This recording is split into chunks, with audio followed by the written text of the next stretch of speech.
Motivation has never built anything lasting. It is a feeling, not a force. And it was always designed to disappear. Every time you waited to feel ready, you were waiting for something that quits the moment the work gets hard. This video is about the system that runs without the feeling, and by the end, you'll know exactly how to build it. Motivation is not a character flaw when it disappears. It is chemistry doing exactly what chemistry is supposed to do. When you set a new goal, a new routine, a new target, a new version of yourself, your brain releases dopamine, not because you did something, because you imagined doing something. That anticipation spike is real. It feels like fuel, and it absolutely convinces you that this time is different. But dopamine is a novelty signal, not an execution signal. It fires hardest at the idea stage when everything still feels possible and nothing has gotten difficult yet. The moment the behavior becomes repetitive, the third workout, the fourth early morning, the fifth session where nothing feels exciting, the spike fades. Not because you got weaker, because the novelty ran out and your brain moved on to the next shiny thing it could anticipate. That gap has a name. Call it the motivation gap, the distance between when inspiration hits and when the actual reps need to happen. Motivation peaks at the idea. It bottoms out at the execution. And the execution is the only part that builds anything. A comprehensive fitness study tracking gym attendance patterns found rapid increases in the first weeks, reflecting high initial motivation, followed by a sharp collapse, with approximately 50% of members failing to maintain their attendance streak by the 6-week mark. And broader industry data confirms the trend. Around 50% of new gym members cancel their memberships entirely within 6 months. 6 weeks. That is not a discipline crisis. That is the novelty window closing on schedule, right on cue, the same way it always does. The feeling showed up, did its job of getting you started, and then left. Most people don't fail because they lack willpower. They fail because they set vague goals, skip the planning step, and expect the feeling to carry them past the point where it was ever designed to go. That is the first structural failure mode, but there is a second one, and it is more insidious. Motivation is conditional. It requires the right mood, the right environment, the right level of background stress. It needs the stars to align, a good night's sleep, a clear schedule, a mental state calm enough to feel inspired. Research in behavioral psychology suggests that self-control can be impaired by stress, lack of sleep, decision overload, emotional strain, and even hunger, though the exact mechanism behind this remains debated in the scientific literature. Stack a hard week at work on top of a poor night's sleep, on top of an argument you haven't resolved, and motivation doesn't just dip, it evaporates completely. And those conditions? That is not a bad week. For most people, that is Tuesday. A system does not care what kind of Tuesday it is. A system does not negotiate with your mood. It does not require you to feel ready, feel inspired, or feel anything at all. It simply runs because you designed it to run, and you designed it before the hard Tuesday arrived. This is the point where most conversations about discipline go wrong. People here stop relying on motivation and assume the answer is more grit, more mental toughness, more white-knuckling through resistance. That is not the argument. Grit is just motivation with a grimace. It still depends on a feeling, just an angrier one, and it burns out the same way. When people say, "I just need more discipline," what they usually mean is, "I'm trying to fight my environment with effort." And that works briefly, then collapses. The real replacement for motivation is not a feeling at all.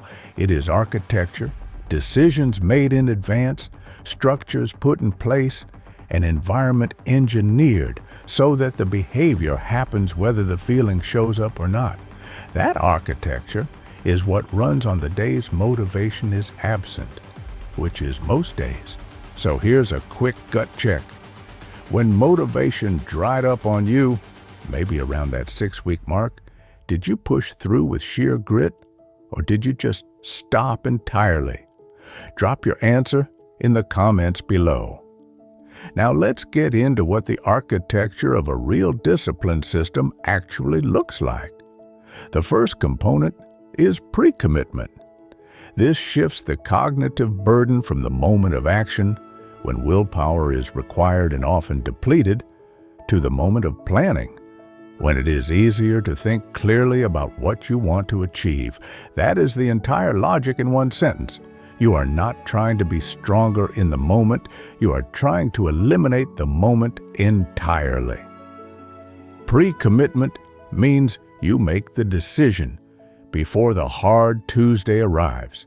You schedule the work block before the week starts, not when you wake up and assess how you feel. You lay out the equipment the night before. So the friction between you and the behavior is already gone by the time the alarm goes off. You remove the in-the-moment choice because in-the-moment choices are where motivation gets its vote. And you have already decided motivation does not get a vote. The research behind this is called implementation intention. Implementation intentions are specific plans that link situational cues to goal-directed behaviors. They follow an if-then format, specifying when, where, and how you will act in response to anticipated challenges, thereby facilitating behavioral change. Not "I'll work out more." Instead, if it is Tuesday at 6 a.m., then I am already in the gym. The specificity is not a detail, it is the mechanism.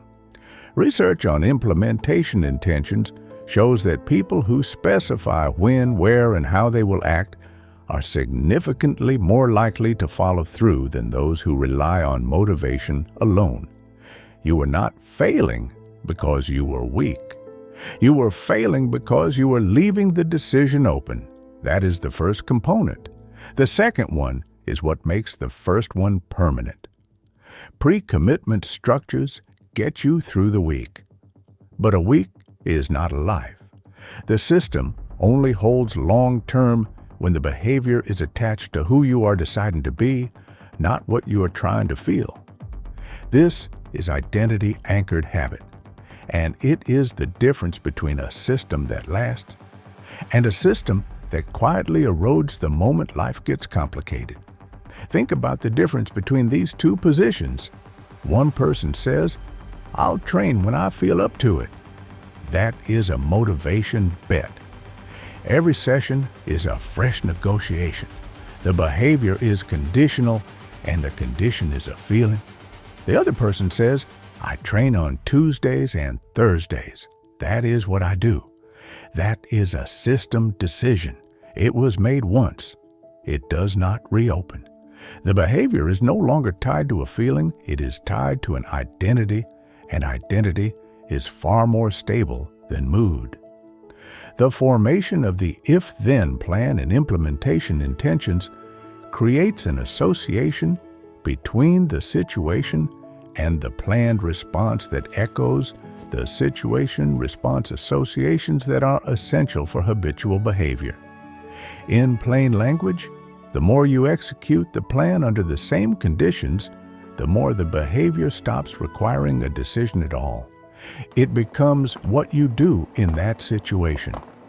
The system graduates from deliberate effort into automatic response, and that is when it becomes genuinely unbreakable. Motivation is not your enemy. Use it. When it shows up, when the goal feels exciting and the dopamine is high, use that energy to build the system. Schedule the blocks. Remove the friction. Write the if-then.